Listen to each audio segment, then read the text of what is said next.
नगर association ने ठीक है सर। 9 अक्टूबर को यहाँ मैं हादसा बोलता हूँ, कॉरपोरेशन ने जो मगरूरी दिखाई, पुलिस फौज अरे कल सैटरडे ऐसे पद्धति से आए, इससे निषेध करने के लिए आज ये स्कूल बंद रखा सभी टीचरों ने। हम यहाँ के सभी लोक प्रतिनिधि उनको बुलाया, उसमें से मुझे भी निमंत्रण था। मैं यहाँ के सपोर्ट के लिए आया हूँ। ये राकेश भाई हाथ पीछे रखो। 30 बरस पुराना चल रहा है ये CWC। 4,000 बच्चे यहाँ शिक्षा लेते हैं। और देखिए कि मैं जैसे भाषण में बोला कि जो लोक प्रतिनिधि है, लोक प्रतिनिधि को शैक्षणिक संस्था, सामाजिक संस्था, इनके प्रति ध्यान देना है, जिम्मेदारी है। सरकार की रहती है, वैसे लोक प्रतिनिधि की रहती है।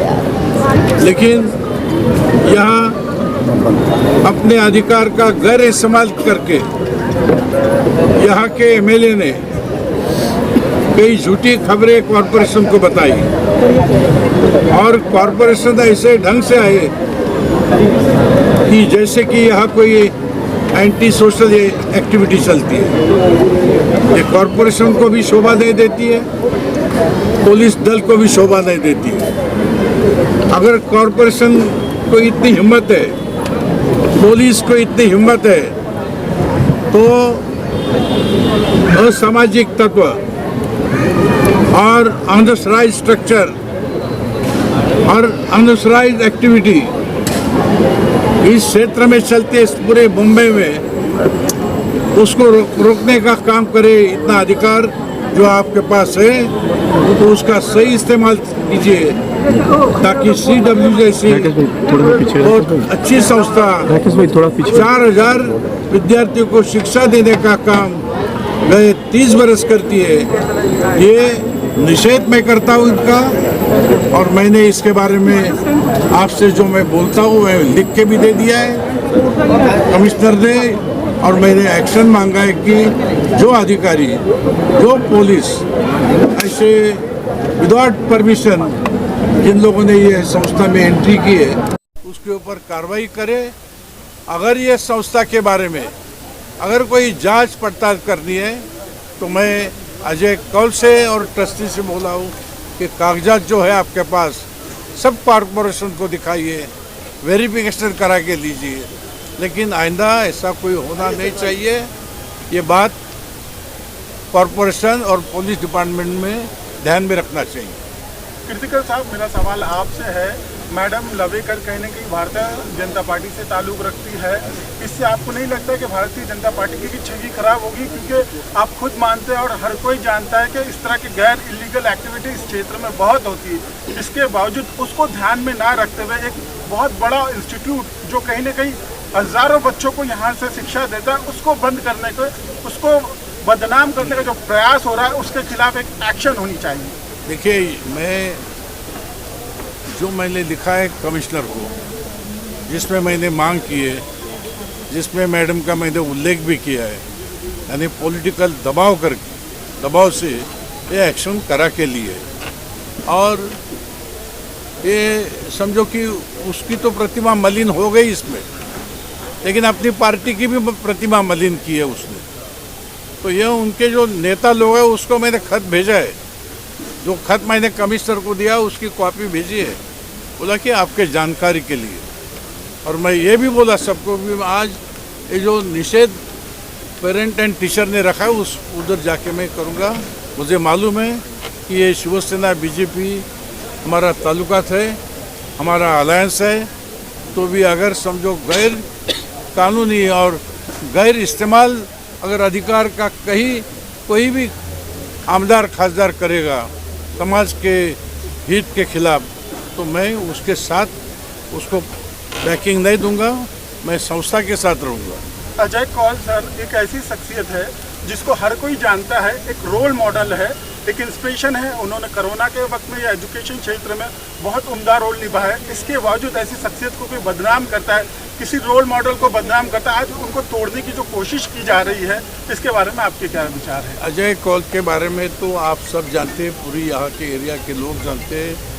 यानी जाति धर्म का कुछ संबंध में हेतु नहीं रखते हुए अजय कौल करते।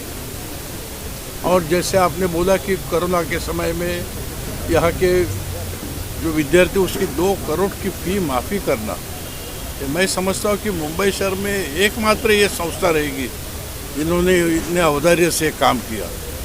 और ये जानबूझकर अजय कौल को मद्देनज़र रखते हुए उनको डैमेज करने का प्लान किसी का अगर रहेगा तो ये नामुमकिन रहेगा। हम जैसे सब पॉलिटिकल पार्टी के लोग, हमारी पूरी शिवसेना अजय कौल के साथ रहेगी, उसके साथ रहते रहे पार्टिंबा देंगे। लवेकर मैडम ने ये डिमांड की है कि इस स्कूल को बीएमसी के सौंप दिया जाए। आपको लगता है बीएमसी अजय सर से अच्छा स्कूल चला सकती है?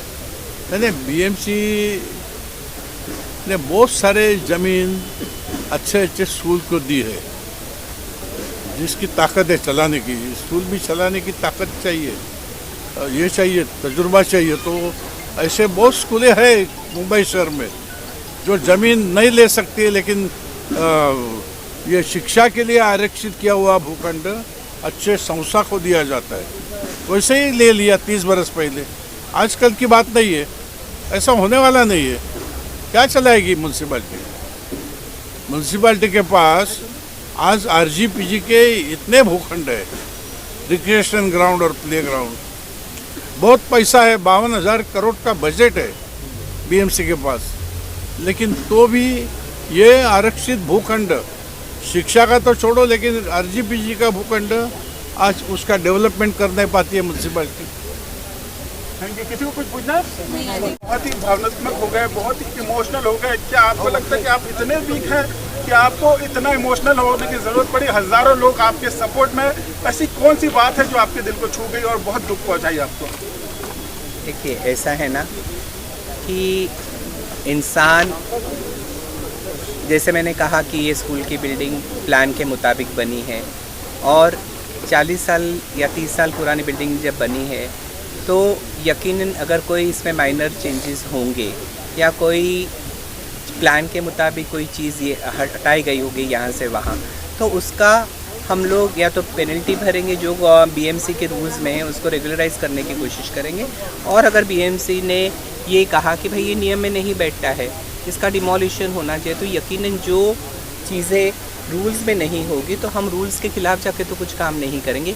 यकीनन वो जो भी हमें कहेंगे ये नियम के बाहर है, उसका हम डिमोलिशन खुद करेंगे।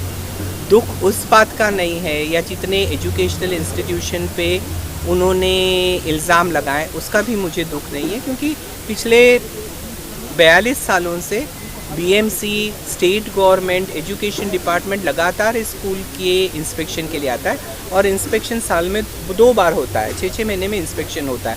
उसी प्रकार से जब हम लोग बिल्डिंग प्रपोज़ल में हम लोगों ने सीसी के लिए अप्लाई किया तो उसके लिए या आईओडी पास होती है, उसके लिए बीएमसी अधिकारी आके बिल्डिंग का इंस्पेक्शन करते हैं। अभी वो कहते हैं कि ओसी नहीं ली गई है, तो अगर आप ऑनलाइन पे जाएंगे तो आप देखेंगे कि ओसी के लिए हमने ऑलरेडी अप्लाई किया है, लेकिन ओसी के कंप्लायंसेस इतने 30-32 होते हैं कि वो हमें कंप्लायंसेस पूरे करने पड़ते हैं। अभी 1-2 जो एनओसीज़ हैं वो आने के बाद हमें ओसी मिल जाएगी।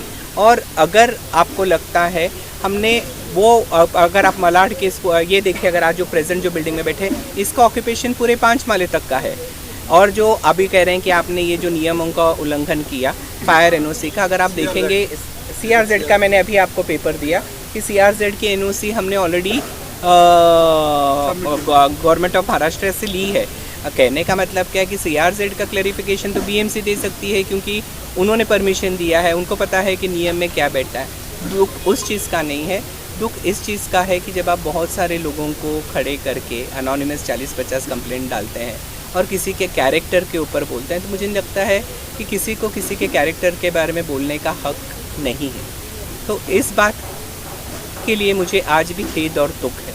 सर और एक चीज़ आपसे जानना चाहूँगा, इस सब की शुरुआत कब हुई उस बारे में कुछ बताइए हमें, क्योंकि हमने देखा है कि कुछ प्रेस कॉन्फ्रेंसेस आपने भारती जी के साथ भी किए हैं पास्ट में, तो अगर थोड़ा सा बताएं हमें। देखिए, कई सारे कार्यक्रम में वो जुड़ी भी रही है हमारी आपके साथ। Honourable MLA doctor Bharati Lavekar ji के साथ मेरे बहुत अच्छे संबंध रहे हैं। राइट।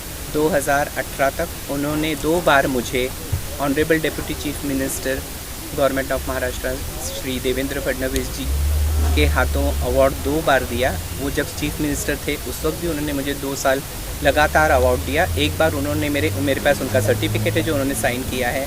तो एक है कि उन्होंने मेरे एजुकेशन फील्ड में काम करने के लिए मुझे अवार्ड दिया उनके हाथों से, और दूसरी बार मेरे सामाजिक कार्यों के लिए मुझे अवार्ड दिया गया। ये लगातार 2 साल उन्होंने मुझे अवार्ड दिया। अब मुझे नहीं मालूम है कि 2019 तक तो हम बहुत अच्छे थे, क्योंकि मेरा ये मानना है कि अगर आप किसी को अवार्ड देते हैं, या मुझे जैसे महाराष्ट्र शासन ने 2002-03 में बेस्ट टीचर अवार्ड दिया, तो मेरी पूरी पुलिस वेरिफिकेशन हुई या जो भी उनके प्रोसीजर है उन्होंने वेरिफिकेशन करके मुझे अवार्ड दिया। अब मुझे नहीं लगता है कि ये 4 सालों में मेरा कैरेक्टर इस बुढ़ापे में 65 ईयर्स के कैसे ख़राब हुआ, या ऐसी कौन सी इलीगैलिटी स्कूलों में नज़र आई जो 40 साल तक किसी को नज़र नहीं है। मैडम लवेकर जी के साथ बैठकर आप इनका ये कहना है कि सर एक्चुअल जो आपका सरकार के साथ एग्रीमेंट हुआ था उसमें 10 रुपीज़ ईयरली आपको फीस वसूल करना चाहिए। Now you are charging 70,000 to 1 lakh rupees. That is what is the point of contention. Once you say please read the agreement, I am supposed to admit 10% of the students recommended by the municipal corporation. It is not 10% fees. It is students which are recommended by the municipal corporation, that is 10%. And as per the Maharashtra State Act and as per the Supreme Court orders, any educational institution, my fees is the most meager fees in this present institution as far as the locality is concerned, because I am catering to the underprivileged class of the society. As far as you are talking about CBSE schools, CBSE school has its training, its syllabus, its curriculum, its teaching aids, its smart board. So the fees are charged, and that is also permissible as per the Supreme Court orders. Sir also कहा जा रहा है कि 1 rupees lease पे लिया गया था, उस बारे में अगर सर कुछ क्लियर। मैंने ऑलरेडी ये बात को बहुत डिटेल में क्लियर किया है कि 1 रुपी प्लॉट नहीं था। जब मेरे को सैंक्शन किया गया था उसकी रेट्स लगाए गए थे 300 रुपीज़ पर स्क्वायर मीटर, और चैरिटेबल ट्रस्ट होने के नाते उसका 10% उन्होंने कैलकुलेट किया। कैलकुलेशन के मुताबिक वो होता था 90,000, और 1,78,000 2 साल का ग्राउंड रेंट मैंने सिक्योरिटी डिपॉजिट BMC को भरा। उसके बाद क्योंकि ये 2 प्लॉट 1035 और बाजू का प्लॉट इक्वली दिया गया था, तो हमको दोनों इंस्टीट्यूशन को 1 रुपया चार्ज किया गया था। और 1 रुपया चार्ज करने के बाद आप खड़ी खड़ी ये जो कह रहे हैं कि 1 रुपये में दिया गया था, हमारे यारी रोड के प्लॉट को उन्होंने 15,80,000 रुपया लगाया था, जो हमने लगातार भरा। बलाड के प्लॉट को उन्होंने 2,80,000 रुपीज़ लगाया, जो आज हर साल हम भर रहे हैं। और एक बात है ना कि 1 रुपया देने के बाद तो आप प्लॉट की बात करते हो, उसका कंस्ट्रक्शन, उसके टीचरों की पगार, उसके नॉन टीचिंग स्टाफ की पगार, उसका मेंटेनेंस, बच्चों का बेंचेस, डेस्क, स्मार्ट बोर्ड्स, या जो मुझे असेसमेंट BMC लगाती है, जो मुझे टैक्सेस लगाती हैं, और जो इलेक्ट्रिसिटी बिल जो आज स्कूल का 2 लाख के करीब है महीने का, तो मुझे नहीं लगता कि वो 1 लाख रुपए में इंक्लूसिव है। ठीक है।